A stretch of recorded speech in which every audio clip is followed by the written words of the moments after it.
Bonjour à toutes et tous, bienvenue à La Consulte, le podcast qui déshabille les médecins.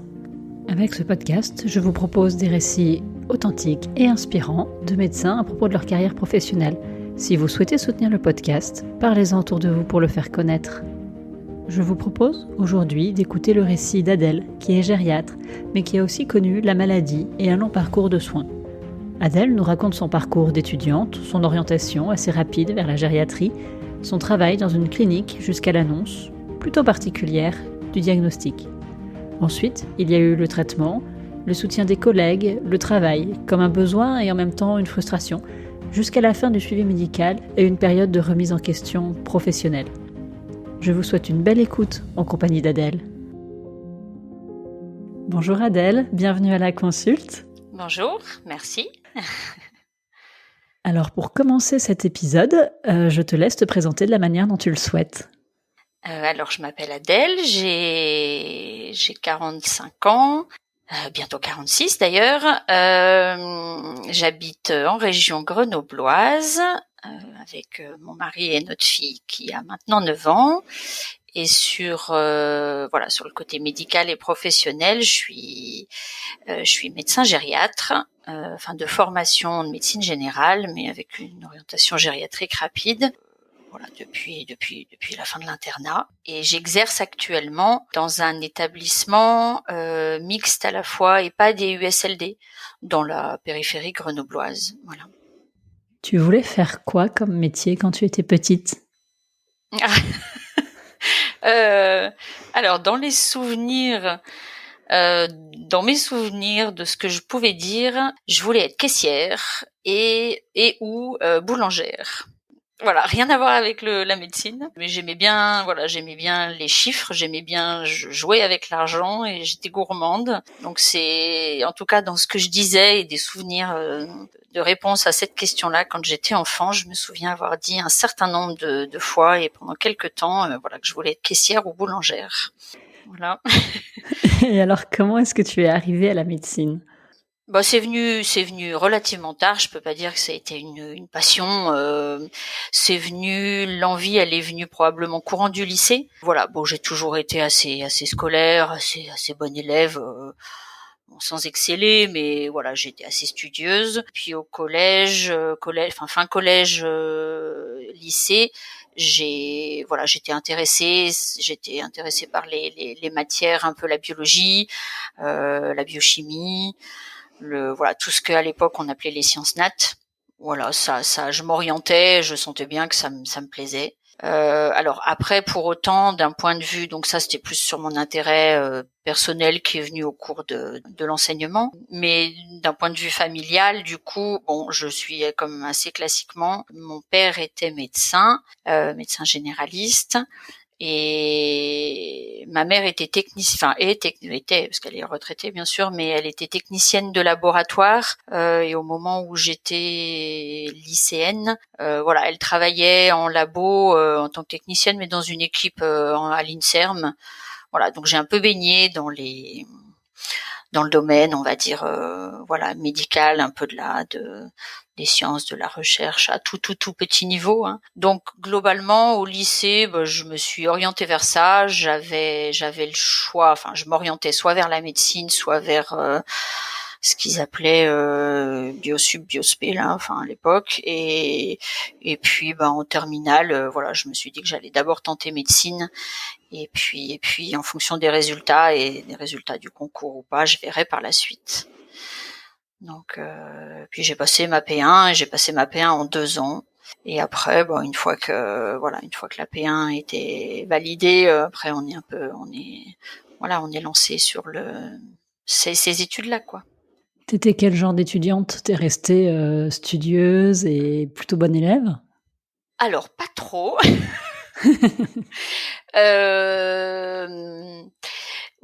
En P1, j'ai beaucoup bossé parce que puis après je peux être un petit peu besogneuse, en tout cas je suis capable de travailler sans me poser trop de questions. voilà, je pense que j'étais assez confiante. J'étais assez confiante dans le fait que la P1, la première année, j'allais pas l'avoir. Mais comme j'avais bien bossé, je me disais, j'étais à peu près sûre de ne pas l'avoir, mais d'avoir un classement, on va dire, correct. Et donc de redoubler avec une chance, voilà, des chances, on va dire, non négligeables de l'avoir à la deuxième année. Donc j'ai quand même passé 2 ans, effectivement, très, voilà, à bachoter, à passer des heures à la bibliothèque et bon, comme tous les étudiants de P1 ou en tout cas une bonne partie. Par contre, effectivement, après, j'ai eu un peu l'effet inverse. Donc en P2, je suis pas allée beaucoup en cours. J'ai bien utilisé le système à l'époque qui s'appelait de la Ronéo. Je sais pas si c'est des choses qui existent encore maintenant, mais où en fait nos cours nous étaient donnés, distribués. Donc j'ai passé beaucoup de temps hors de l'amphi et à potasser un petit peu. Donc j'ai eu le rattrapage en P2 et D1 parce que j'avais envie de faire autre chose et de voir autre chose. Bon, tout en restant quand même en bossant le nécessaire. Mais j'ai voilà, la P2 et D1, ouais, j'ai pas été une étudiante très assidue, on va dire. Et puis à partir du moment où on commence l'externat, tout ça s'est régularisé un peu parce que on entrait un peu dans le vif du sujet avec une alternance entre la pratique, un peu la théorie qui m'intéressait toujours, mais surtout voilà la découverte de la clinique. Et donc après voilà j'ai été une étudiante, on va dire somme toute moyenne parce que bon, d'abord je suis pas forcément quelqu'un qui excelle beaucoup, mais je suis capable de bosser. Et après voilà, j'étais pas non plus une acharnée du travail théorique en tout cas. Voilà. Et la gériatrie, c'est venu à quel moment alors? Écoute, c'est venu comme je pense dans beaucoup de situations. Alors à la fin, au courant de mon externat, il y a quelques stages forcément qui nous marquent plus que d'autres. Je suis pas passée dans un stage de gériatrie en tant qu'externe, mais déjà, je pense dans certains stages, je percevais un peu le côté un peu pluridisciplinaire que j'aimais bien, de pas se fermer, de pas être exclusivement un spécialiste d'organes. Donc après, voilà, il y a quelques stages d'externe dans des spécialités, on va dire médicales, où il y avait certaines, j'ai pas de souvenir direct vraiment, mais où il y avait vraisemblablement, je pense, des personnes âgées. Ça m'a jamais rebuté déjà. Et puis je commençais à percevoir un petit peu l'intérêt de l'approche généraliste. Alors, ceci dit, en 5e et 6e année, là, quand voilà, on préparait l'internat. Alors à l'époque, c'était pas le CM, hein, c'était encore l'internat qui s'appelait comme ça. Bon, honnêtement, je savais que je pouvais pas prétendre à des spécialités parce que mon niveau, on va dire, mon niveau scolaire, en tout cas, certainement ne me le permettrait pas par rapport à d'autres copains, voilà, que je voyais exceller bien plus que moi. Et donc, du coup, assez naturellement, je m'orientais vers la médecine générale. Donc, du coup, mon tout premier stage d'interne de médecine G. Par choix, effectivement, j'ai fait le choix d'un premier stage de médecine G en gériatrie. À l'époque, je suis partie à Annecy. D'abord, ça me convenait bien parce que la localisation, Annecy, le premier stage d'hiver en novembre, je pouvais aller faire du ski tout en bossant un petit peu. Et j'avais choisi ce stage-là parce que j'avais envie de connaître la gériatrie et je sentais bien que j'ébauchais, même dans ma pratique éventuelle de médecine générale, que de toute façon, de prendre en charge et de savoir comment gérer et prendre soin correctement des personnes âgées. De toute façon, en médecine générale, ça fait quand même partie du gros de notre de la pratique aussi. Donc j'ai choisi ça. Rapidement, c'est aussi une histoire de rencontre, c'est aussi une histoire avec d'autres médecins des seniors, des plus expérimentés qui arrivent à nous rendre leur pratique intéressante. Et donc ce premier stage m'a beaucoup plu. Et pourtant, j'ai été du coup seule interne parce que, bon, comme à chaque fois, la gériatrie, c'est quand même pas une spécialité très. J'ai l'habitude de dire que c'est pas une médecine très sexy, en tout cas aux yeux des collègues médecins. Progressivement un peu moins, mais ça le reste encore un peu. Et donc j'étais seule interne avec un service. Donc je débarquais. J'étais premier semestre, un service de court séjour d'une grosse vingtaine de patients, mais avec un assistant chef de clinique qui était pas très très présent, mais bien sympa et quand même intéressant, qui savait rendre m'expliquer, m'apprendre. Donc ça a ébauché, on va dire, mon orientation, que j'ai souhaité confirmer un peu par la suite avec alors à ce moment-là, bon, parce que j'avais des velléités d'aller voir ailleurs aussi, de voyage, de profiter de la vie. J'avais fait la demande de partir faire une partie de l'internat ou au moins un stage. Alors à l'époque, il fallait s'engager pour 1 an, de partir dans les DOM. Donc j'avais demandé à l'issue de ce premier stage à partir. J'avais demandé l'île de la Réunion parce que mon père à l'époque y était parti. Donc j'ai débarqué à La Réunion pour mon deuxième stage, dans un stage de médecine polyvalente à orientation gériatrique, aussi par choix. Et là, ça a confirmé que vraiment je trouvais ça,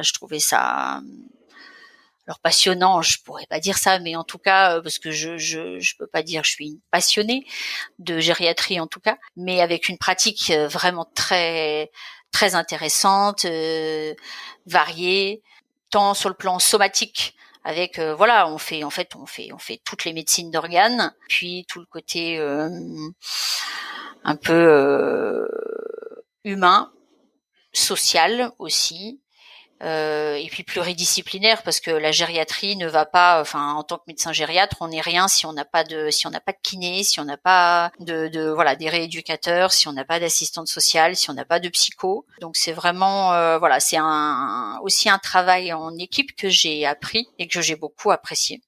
Et puis puis à La Réunion, c'était culturellement un petit peu différent, et ils ont une approche de la vieillesse et de la personne âgée qui est quand même différente de la nôtre en métropole, ou en tout cas qu'il l'était. Ça tend à s'homogénéiser, mais les gramounes, comme ils les appellent là-bas en créole, il y a une approche culturelle qui est encore bien impliquée dans le socle familial des gens, et cet aspect-là de la gériatrie ou cette approche-là de la gériatrie là-bas m'a bien plu. Voilà. Et alors ensuite, à la fin de ton internat, est-ce que tu as travaillé comme généraliste ou d'emblée comme gériatre? Comment ça s'est passé, ta vie professionnelle une fois l'internat terminé? Non, alors j'ai pas exercé tout de suite en tant que gériatre. De toute façon, j'étais pas gériatre, j'étais médecin généraliste parce que j'avais pas encore passé la capacité. Parce que à l'époque, c'était pas un desk, la gériatrie, c'était encore une capacité.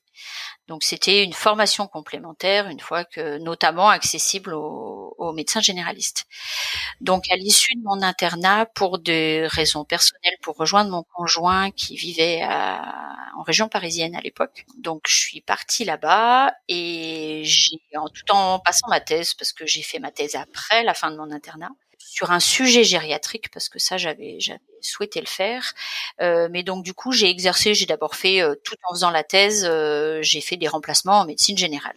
Et une fois thésée, j'avais fait ma thèse sur un sujet concernant la personne âgée qui avait été présidé par un ponte gériatre de Paris. Et j'ai décidé de m'inscrire en capacité de gériatrie à Paris, du coup, tout en ayant l'idée, l'envie avec mon conjoint de quitter la région parisienne et de retrouver les montagnes. Mais donc j'ai commencé la capacité à Paris, tout en faisant des remplacements de médecine générale. Et puis les opportunités professionnelles de mon conjoint nous ont enfin permis de quitter Paris et de réintégrer pour moi la région grenobloise. Et à ce moment-là, j'ai repris la capacité, tout en ayant à ce moment-là l'opportunité de travailler en gériatrie dans une clinique privée mais à but non lucratif de Grenoble, dans lequel il y avait pas de service gériatrique mais qui était à créer et pour lequel j'ai été du coup embauchée en tant que médecin gériatre en formation, vu que j'avais ma première année de capacité, en attestant que j'allais poursuivre et finaliser ma formation de gériatre du coup, j'ai fait les démarches pour changer de fac et de reprendre la capacité de gériatrie à Grenoble. Aujourd'hui, on devait parler d'un moment particulier de ta vie parce que tu as été malade. C'était quoi ta situation professionnelle à ce moment-là? Tu travaillais dans cette clinique? Oui, alors du coup, j'y ai travaillé. Donc, quand on a rejoint la région grenobloise, c'était 2009. Et du coup, ça faisait 2 ans que j'étais en poste. J'étais donc en poste en tant que médecin gériatre, parce que je finalisais ma capacité. Donc, j'étais au sein d'une petite équipe où on était 3 médecins et on avait eu la mission, en étant embauchés toutes les 3 en même temps, de créer et de développer la gériatrie au sein de la clinique, qui n'existait pas, on va dire, complètement. Il y avait une unité de soins de longue durée, mais qui était isolée, qui n'était pas, qui avait pas de support, qui avait pas de filière gériatrique à coller. Et donc du coup, je suis tombée malade. J'ai eu un diagnostic de cancer. Ça faisait 2 ans que j'étais en poste. Donc j'étais en poste salarié à temps plein, voilà, dans cette clinique. Et donc tu as ce diagnostic. Et comment ça se passe pour ton travail à ce moment-là? Tu es en arrêt de travail tout de suite, tu l'annonces à tes collègues. Comment ça se passe pour eux et pour toi du coup? De toute façon, ça a été très particulier parce que, là, je pense à l'annonce diagnostic parce qu'en fait, j'ai reçu le diagnostic par téléphone. J'arrivais dans le service, j'étais dans mon service. Alors, en fait, j'avais juste pour décrire un petit peu la situation, mais j'étais du coup en pleine forme. J'avais 35 ans, j'allais les avoir, je travaillais, j'étais investie dans mon boulot, j'avais une vie personnelle, je faisais plein de sport, plein de loisirs à côté du travail, bref, tout allait bien. Et j'avais commencé à avoir des symptômes, en fait, j'avais des douleurs au nez. Alors j'ai eu un carcinome de la cloison nasale. Ça a commencé j'ai eu une petite errance diagnostique parce que j'ai complètement banalisé moi les symptômes presque pendant une année, je pense. Et j'ai fini par consulter un des ORL qui opérait, qui travaillait dans la clinique, avec du coup un diagnostic qui a mis du temps à venir parce que ça n'a pas été facile à diagnostiquer. Et donc j'avais eu une biopsie au bloc dans la clinique quelques jours auparavant parce que ils avaient au final sur une nasofibroscopie trouvé qu'il y avait quand même des aspects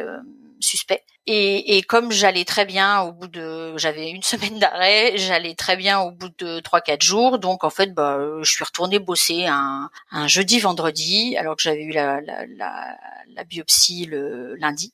Et le vendredi matin, j'arrivais dans le service et en même temps je reçois un appel de l'ORL. Et donc j'étais dans le couloir de mon service. Donc forcément les infirmières et mes 2 collègues médecins étaient au courant de la biopsie. Bon, pour autant, j'avais pas envisagé que ça puisse être un diagnostic cancéreux. Et donc l'annonce diagnostique s'est faite un peu subitement par téléphone au milieu de mon service. Donc forcément, j'ai été sidérée pendant quelques minutes. Il se trouvait qu'il y avait la psychologue du service qui est arrivée à ce moment-là et je lui ai dit les résultats sont pas bons, j'ai un cancer. Et là, du coup, je crois que la vie du service s'est arrêtée, un peu comme la mienne aussi. Mais il y a eu un élan je sais pas, toutes les infirmières, enfin je dis toutes parce que j'ai l'impression que il y avait plein de monde, mais en fait ça devait pas être le cas parce qu'il y avait juste les personnes en poste à ce moment-là un matin.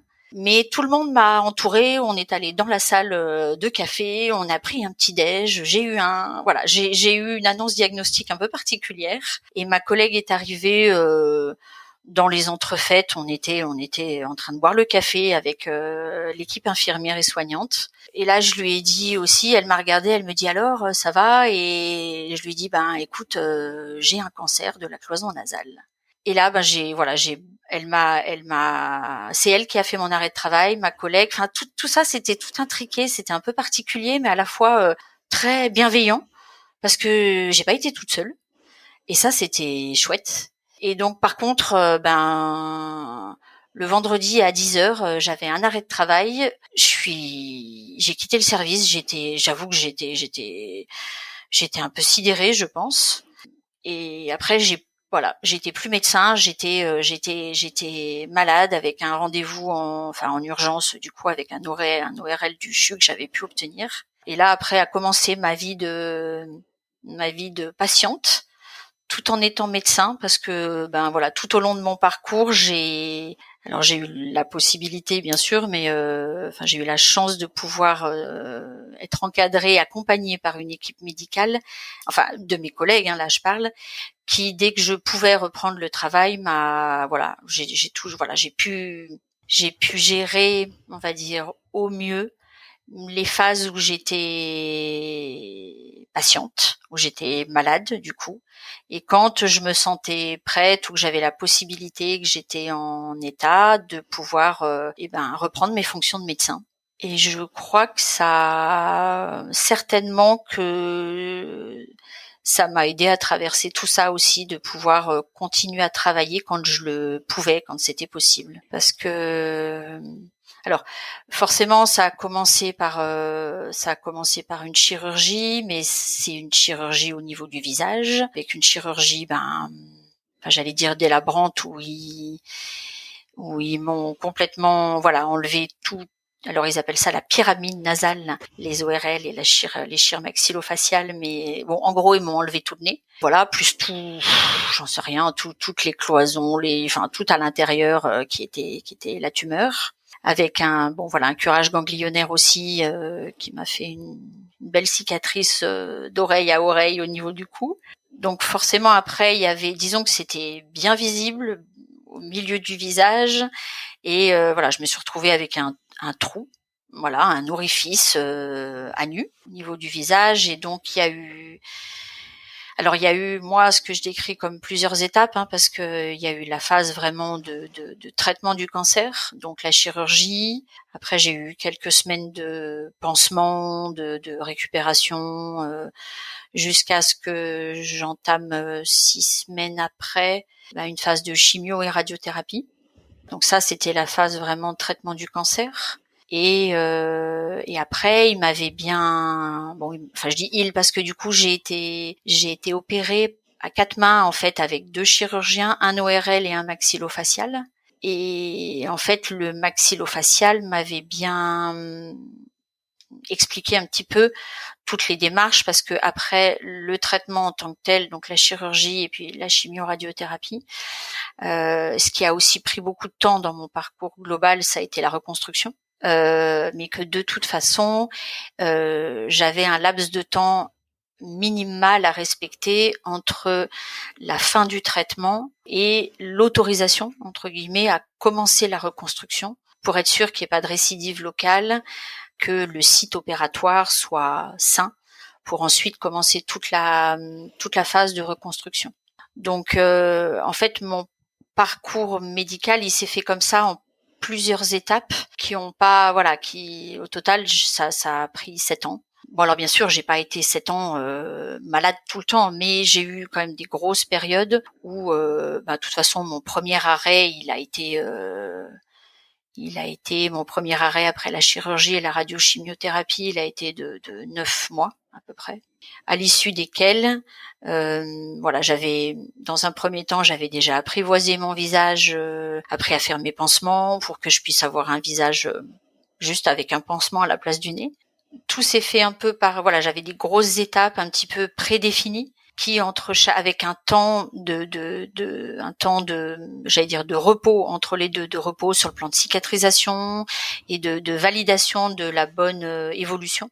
Et c'est sur ces temps-là un peu entre deux périodes médicales ou médicalisées que que j'ai pu, selon comment je me sentais, comment les choses évoluaient, que j'ai pu reprendre mon travail sur des périodes, alors forcément que je savais, fermer, parce que à l'issue de cette période-là, j'avais à nouveau un objectif chirurgical. Voilà, après j'ai entamé la reconstruction, et la reconstruction, elle se fait en plein d'étapes différentes. Voilà, et puis il y a tous les aléas les aléas médicaux, des complications qui se rajoutent à tout ça et qui font que c'est un parcours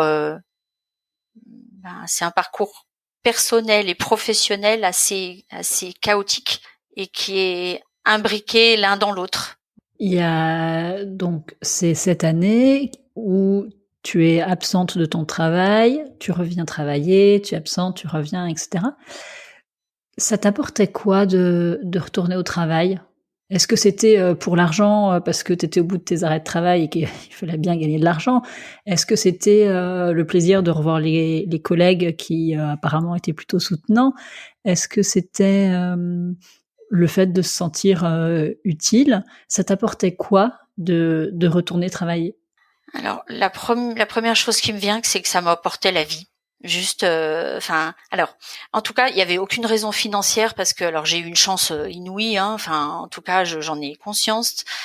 C'est que, voilà, cette pathologie-là, elle est arrivée alors que j'étais salariée. Du coup, en étant salariée et avec la convention FEAP, enfin là, en tout cas, dans le poste que j'occupais à la clinique, les conventions faisaient que j'avais un maintien de salaire. Alors, en tout cas, un maintien de salaire, bien sûr, sans les gardes et les astreintes, mais enfin, en tout cas, voilà, le maintien de salaire. Donc, sur le plan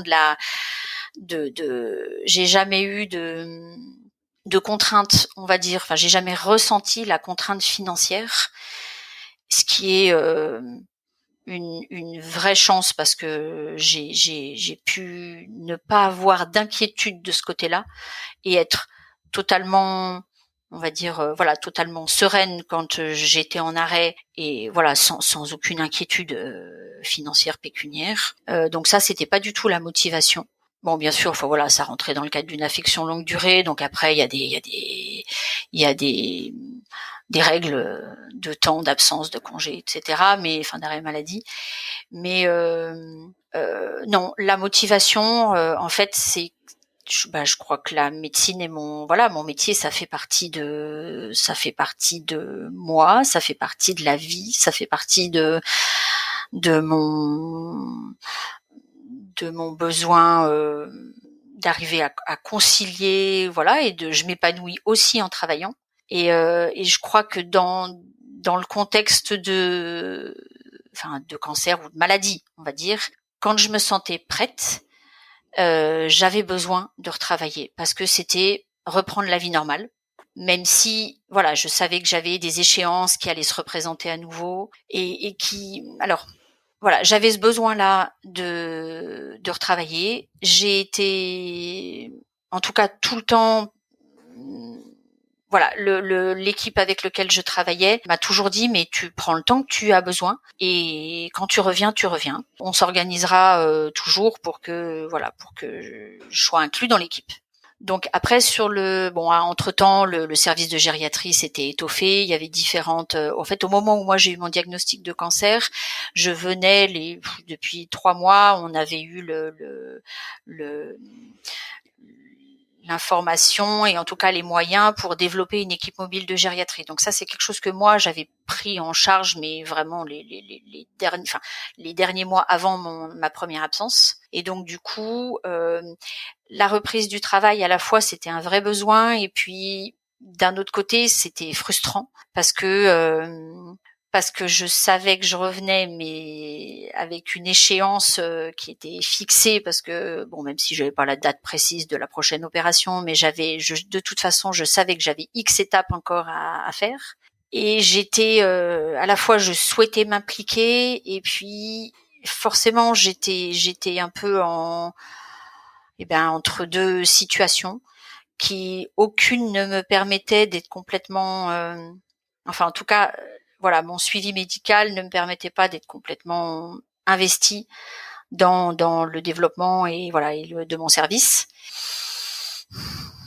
C'était pas évident de continuer à garder la motivation ou en tout cas toute l'énergie que ça peut demander en se disant que voilà, dans quelques mois j'allais de nouveau être absente pour raison médicale.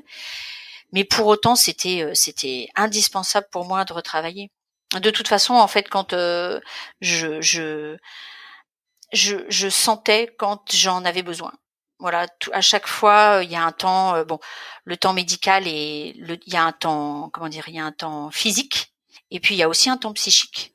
Alors après, bon voilà, il y a l'image aussi, il y a son visage, son identité, arriver à revenir avec un énorme pansement au milieu du visage, assumer ça. Donc après, j'ai pas tout de suite été en capacité d'eux. Mais par contre, quand je l'ai été, parce que voilà, le temps fait les choses et qu'il y a une acceptation progressive, il y a un cheminement, il y a une amélioration.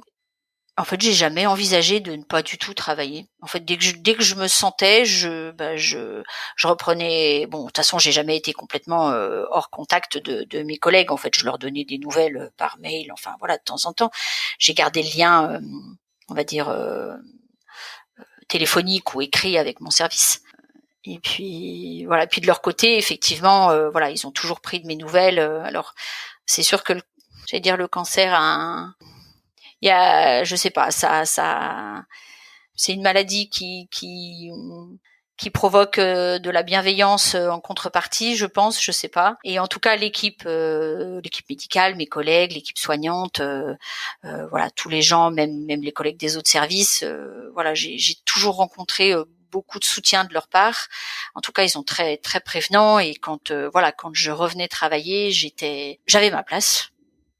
Voilà, j'avais ma place parmi les autres, mais j'étais là et je pouvais bosser. Et ça, je pense que ça me donnait, ça me laissait dans la vie. Voilà, tout simplement. Donc tes collègues ont su, te laisser la juste place pour que tu puisses, travailler quand tu en avais besoin et être absente quand tu en avais besoin. Et toi, est-ce que tu as adapté ta pratique médicale? Est-ce que ça a changé ta façon de travailler? Alors, je pense pas pendant toute ma période médicale. Enfin médicale, voilà, toute ma période, tout mon parcours, on va dire, de soins. J'ai pas l'impression qu'à ce moment-là, d'abord parce que probablement que j'avais pas le recul encore nécessaire sur, ou la distance sur tout ce que ce parcours médical, voilà, mon expérience de malade. Voilà, je pense que quand je travaillais comme médecin, comme je le faisais jusqu'à présent. Alors, les choses se sont certainement faites très lentement. Les apprentissages, on va dire, et les changements indéniables dans mon approche de la médecine et du soin, tout ça, c'est venu très lentement.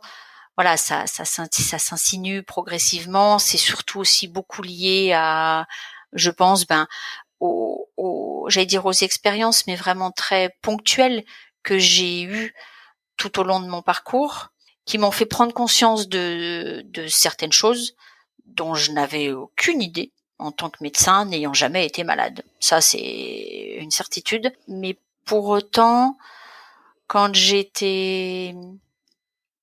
toute ma période où j'étais à la fois malade dans mon parcours et ponctuellement travaillant, ce que j'ai ressenti probablement, j'ai commencé à apprendre, à comprendre peut-être un peu mieux ce que n'importe quel patient peut ressentir, parce que j'en avais moi une approche alors qui était juste dans ma situation, mais qui globalement, mes petites expériences, elles peuvent, elles sont reproductibles, même si c'est pas exactement la même situation, mais elles sont reproductibles et j'arrivais à parfois un peu mieux percevoir à mieux comprendre peut-être les réactions ou les questions des patients, de leurs proches, parce que quand on est complètement ignorant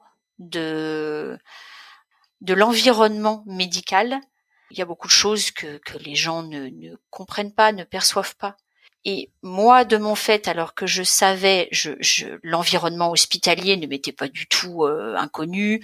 Voilà, tous les termes médicaux. Enfin, à la limite, quand j'étais hospitalisée ou traitée, enfin, j'étais chez moi, quoi. Cette expérience-là de passer de l'autre côté de la barrière me faisait percevoir un petit peu toutes les difficultés que les patients vivent en étant confrontés à des maladies quelles qu'elles soient. Voilà. Mais ce changement dans ma pratique, à la fois il est fondamental, a posteriori maintenant, il est fondamental, et puis finalement, j'allais dire que les apprentissages, parfois le naturel revient au galop, et les leçons qu'on se dit qu'on va retenir, on a peut-être tendance un peu de temps en temps à les oublier aussi. Mais ma progression dans ma pratique médicale, je pense qu'elle est venue à la fin. Enfin, à la fin. Et encore, et dans les, voilà, à la fin de mon propre parcours de soins. Parce que il y avait beaucoup de choses aussi, forcément, ça, c'est difficile c'est difficile. Ça prend du temps d'intégrer tout ça et d'arriver après à en tirer quelque chose à en ressortir quelque chose. Tirer quelque chose de positif, je sais pas, mais en tout cas, à en tirer quelque chose. Et voilà, je peux pas dire que quand je travaillais sur mes périodes, je crois que j'avais juste envie de bosser, et je faisais, voilà, j'y mettais mon énergie, et je travaillais comme je l'avais fait jusqu'à présent, avec peut-être, voilà, les choses commençaient à s'affiner. Mais après, est-ce que c'est l'expérience de patient, enfin en tant que patiente, est-ce que c'est juste l'expérience médicale, parce que voilà, je continuais de travailler, et en travaillant, en étant confrontée à d'autres situations, forcément notre pratique évolue aussi. C'est difficile de savoir comment les choses se sont imbriquées, mais nécessairement, oui, tout est imbriqué, ça c'est clair. Mon parcours de soins en tant que malade, clairement à orienter un peu ma pratique, ouais.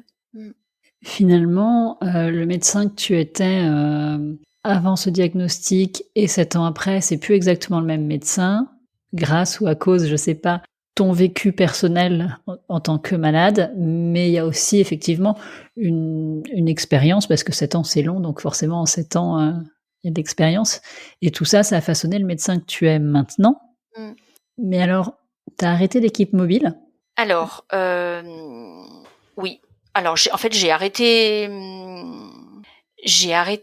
le travail à la clinique. Alors, je sais plus exactement au niveau de la temporalité si c'était, mais en fait, à la fin de mon suivi médical, alors moi qui me j'avais l'impression que forcément j'allais être plus forte que toutes les autres, et de me dire que, en plus, alors oui, enfin pardon, je finis, mais de me dire que la fin de mon suivi, ça allait se passer nickel, parce que j'étais bien préparée, et que tout le vide que parfois certains patients suivis pour des cancers peuvent décrire à la fin de leur parcours. Et moi, j'étais pas plus forte que les autres. Et à la dernière consultation, enfin j'avais eu du coup X chirurgie de reconstruction, et avec le chirurgien maxillofacial, j'avais décidé que la chirurgie, la dernière, pour retravailler un peu les narines et que j'ai un nez harmonieux, voilà, qui aille avec mon visage, j'avais de toute façon décidé que c'était la dernière chirurgie, parce que j'avais retrouvé mon visage, et que l'aspect esthétique me convenait amplement, et que j'en avais marre, et qu'à un moment donné, il fallait passer à autre chose, parce que c'est jamais parfait, ça le sera jamais. Et donc j'avais vraiment dans ma tête, c'était réfléchi, et préparée. Et pour autant, j'ai pas fait mieux que les autres. À la fin de la dernière consultation, où le chirurgien m'a dit, voilà, maintenant c'est fini, on se revoit plus. Je me suis effondrée, comme d'autres patients le décrivent, ou ce que j'ai pu lire sur des suivis de cancer. Et ce chamboulement-là, en fait, j'ai revécu pendant 2 mois tout mon parcours. Là, j'ai été en boucle. Je me suis pris un backup assez phénoménal auquel je ne m'attendais pas. Et à l'issue de ça, en fait, j'ai eu besoin de faire un break. Donc j'ai fait un break professionnel et je suis partie voyager avec mon mari et notre fille qui était née du coup entre-temps. On est parti voyager 6 mois en vélo, faire le tour du monde. Enfin, le tour du monde, c'est un bien grand mot. Mais en tout cas, on a fait un break et donc j'ai tout lâché. J'ai lâché mon boulot, j'ai lâché mon suivi médical et j'ai profité de la vie et de ma famille en voyageant. Donc en fait, tout s'est arrêté sur le plan professionnel. Alors il y a eu ça comme événement déclencheur, et puis ça survenait dans un contexte où à la clinique où je travaillais, la gériatrie avait énormément de mal à trouver sa place, malgré des efforts et des efforts et des efforts d'équipe. On a eu une équipe médicale avec beaucoup de turnover, des épuisements déjà alors qu'on était relativement jeunes, parce qu'il y avait une instabilité, des incertitudes sur le développement. On y passait toute notre énergie sans avoir de résultats probants. Et globalement, on trouvait pas trop notre place au sein de la clinique, ou en tout cas, on n'a pas réussi, je dis on, avec l'équipe au sein de laquelle je faisais partie jusqu'alors, on n'avait pas réussi à donner la dimension globale de la gériatrie au sein des autres spécialités également. Donc tout ça faisait que j'avais une frustration importante sur le plan professionnel. D'autant plus que quand je retravaillais après mes arrêts, j'essayais de me réinvestir, et puis l'équipe mobile que j'essayais de porter à bout de bras, en fait quand moi je m'arrêtais, en fait l'équipe mobile disparaissait. Alors non pas que j'étais la seule, mais du coup on avait tellement un effectif médical restreint que forcément c'était l'activité qui s'arrêtait quand on était en effectif médical encore plus restreint.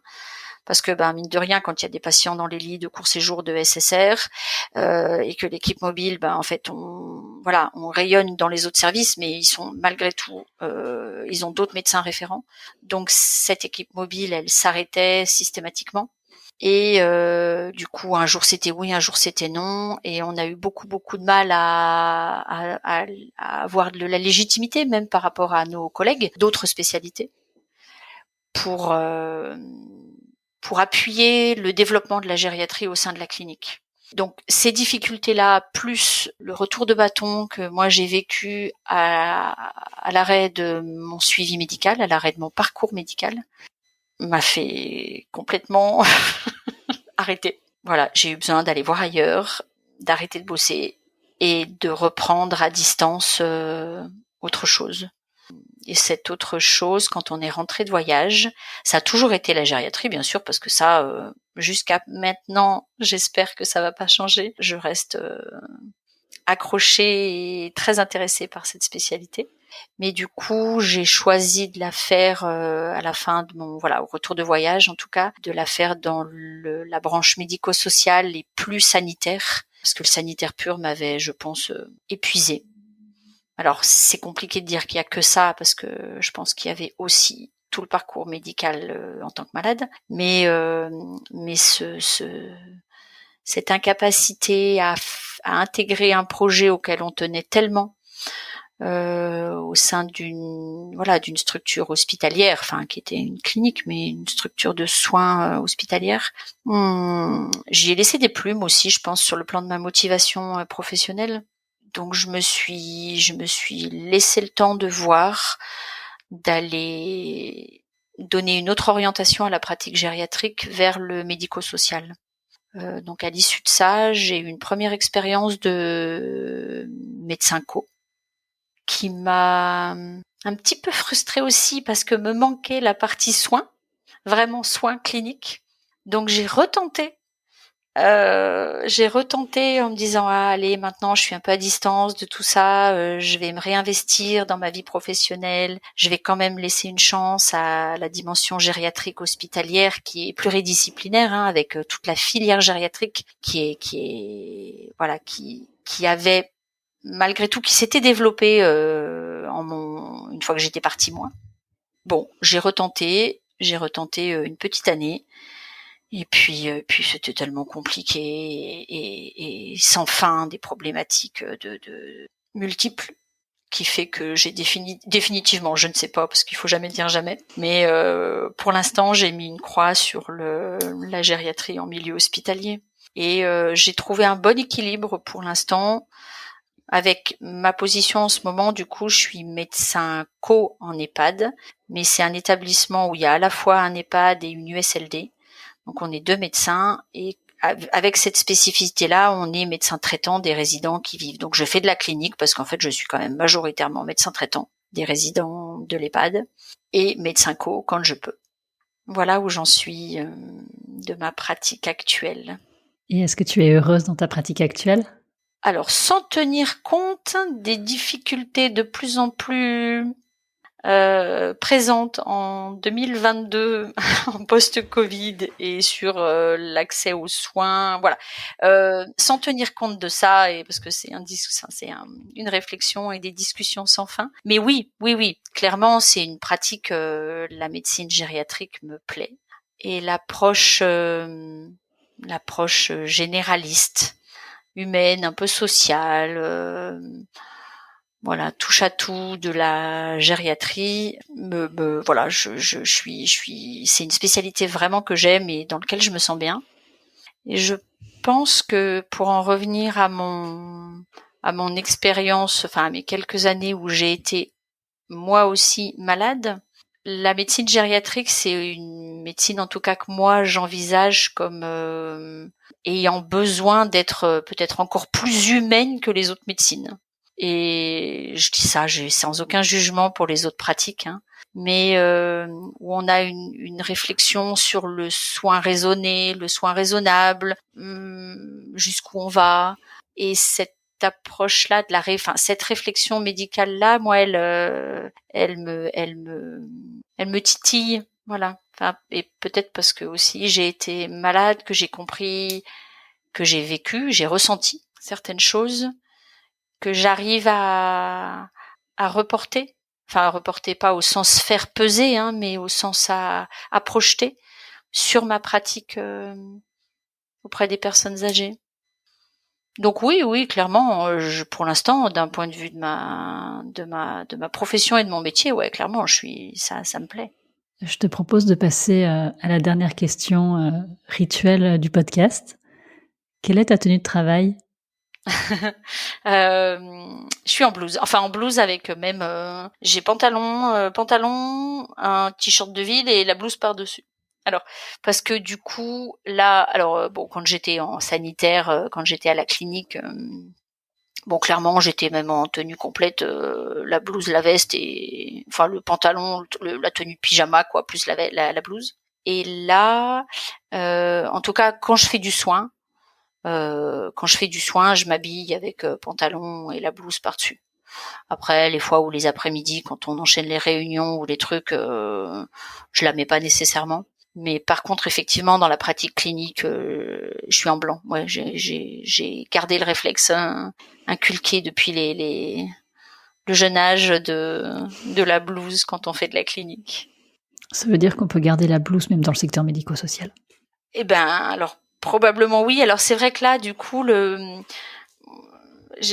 avec ma collègue, là, nous, on a une situation un petit peu atypique parce que on est dans du soin malgré tout. Enfin, l'USLD, c'est encore du sanitaire. Et moi, à l'EHPAD, du coup, je fais finalement encore beaucoup de cliniques parce que je suis le médecin traitant. Donc, en tout cas, clairement, toute ma partie clinique les matins, quand je vois mes patients et enfin les résidents qui sont mes patients. Oui, c'est sûr, je les rencontre en blouse. Bon, le Covid a pas aidé, ça c'est sûr, mais même avant le Covid, je pense que c'était comme ça. J'ai jamais eu de retour, ceci dit, des résidents qui, c'est vrai, ils nous ont jamais fait de retour, ceux qui sont en capacité en tout cas de s'exprimer et de donner leur avis. Il y en a aucun que ça surprend. Je sais pas, un docteur de base, ça doit être peut-être en blouse, je sais pas. Mais du coup, je porte la blouse avec le stéto et des crayons et des gants, 2-3 trucs du quotidien du quotidien du médecin de base. Voilà. Les poches bien remplies. Ouais. Voilà. Je te remercie, Adèle, d'avoir raconté ton parcours à mon micro. Eh ben, écoute, merci à toi, merci pour tous les podcasts que tu diffuses qui sont très enrichissants et intéressants. Voilà. Merci. L'épisode est maintenant terminé. J'espère qu'il vous a plu et surtout qu'il vous a inspiré. J'adore recevoir vos retours par mail ou via mes réseaux sociaux. Vous trouverez dans les notes de l'épisode comment me contacter. N'hésitez pas à me donner votre avis sur les épisodes, à raconter vos témoignages de médecins, à me faire des propositions d'invités. Je suis toujours ravie de vous lire.